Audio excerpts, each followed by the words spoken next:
امام احمد بن حنبل کی دلیل بھی کمزور نہیں ہے، وہ دلیل میں یہی حدیث پیش کرتے ہیں جو میں نے بخاری مسلم کی حدیث پیش کی. صحابی رسول کہتے ہیں کہ ہم نبی کے دور میں کسی گناہ کے بارے میں یہ نہیں سمجھتے تھے کہ اس گناہ کو کرنے سے انسان کافر ہو جاتا ہے، گناہگار ہوتا ہے، وہ کافر نہیں ہوتا، لیکن نماز چھوڑنے والے کے بارے میں ہم یہ سمجھتے تھے یہ کیا ہے، کافر.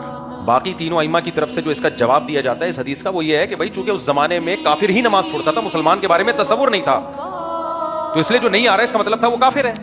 تو یہ تو انہوں نے زمانہ ہی نہیں دیکھا تھا نا کہ مسلمان بھی ہو اور نماز بھی نہیں پڑھ رہا، یہ تو وہ ان کے ذہن میں تصور ہی نہیں تھا کہ مسلمان ہو کے بھی کوئی نماز چھوڑے.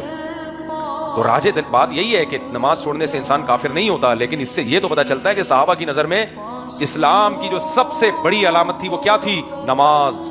مسجد میں آ رہا ہے نہیں آ رہا ہے تو مسلمان ہے، نہیں آ رہا ہے اس کا مطلب مرتد ہو گیا. یہ وہ واقعی اس کو مسلمانوں کے قبرستان میں دفن نہیں کرتے، وہ سمجھتے تھے کہ تو کافر، مسلمان ہوتا تو آتا نا.